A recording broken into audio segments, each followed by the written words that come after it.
In positions of power, there are people who feel entitled to take what they want, whenever they want, even at the sacrifices of others. For decades, politicians, actors, teachers, and police officers are some of the few main conductors of rape, often taking advantage of people below them within the social hierarchy. However, they would not be able to perpetuate such undesirable situations if they were not firstly encouraged by their social environment. Rape culture is an environment in which rape is not only normalized, but encouraged by victim blaming and trivialization of rape. However, there are few main perpetrators of encouragement of rape culture within the education system, specifically college and universities. According to Rape and Rape Culture, 1 in 5 women will be assaulted in college. 90% will know their attacker, yet only 5% will report to the police.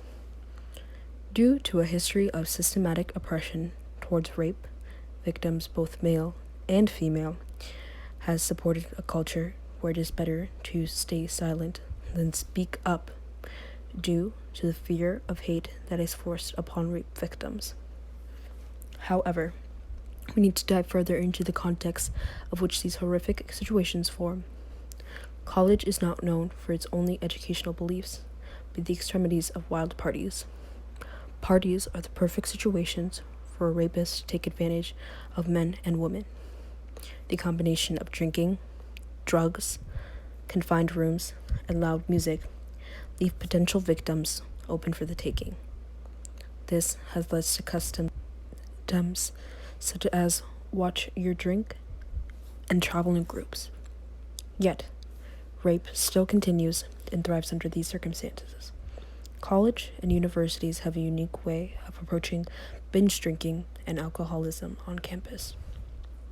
Although students are punished for drinking within their dorms, they are often taught safe drinking practices. There is constant information going around on how to drink safely, but limited resources on campuses about protecting sexual assault victims. But let's begin by starting with the reparations done by the educational system that they must first have.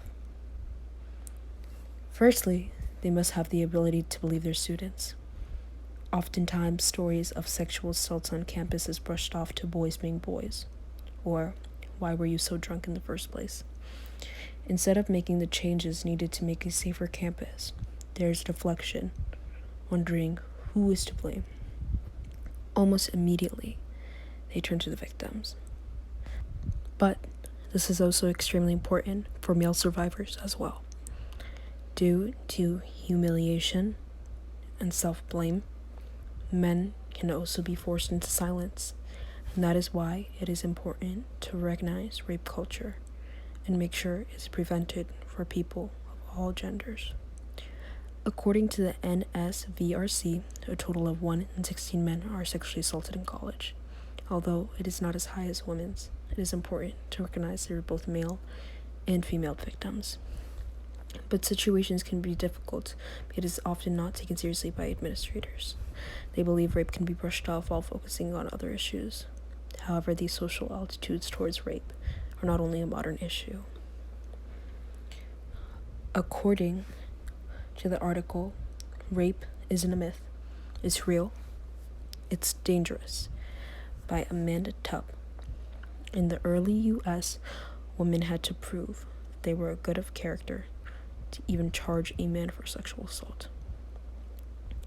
Even then, she must, in the words of the New York court in 1838, must resist until exhausted or overpowered for a jury to find it against her own will. Even so, if all these requirements were met, a man could not be convicted if he was of higher social standing than the woman. But these elements of displaying what is a true rapist can be seen through as a reflection in our society.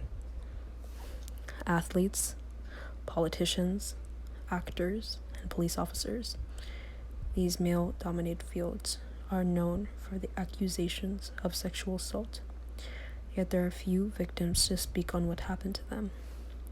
It is because this fear is perpetuated in the real world that causes fear in the educational systems. Education is meant to be a place of freedom, where learning is encouraged and knowledge and questions are heartened. But due to rape and countless other systematic issues, a place of learning has become a place of terror and frights. This brings up the question, how do we stop rape culture? To stop rape culture, we must first educate the general public. Most do not know how common rape and rape culture is. Rape culture is not limited to the educational system.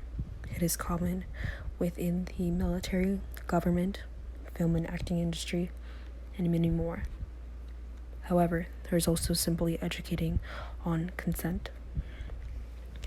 Learning and teaching children from a young age that it is okay to say no, as well as educating those as to why victim blaming is not only a source of rape, but violent masculinity and other factors. It is not just one thing. For there to be the abolishment of rape and rape culture, we must speak and put pressure for change. Change does not come out of nowhere. It is brought by the people, for the people.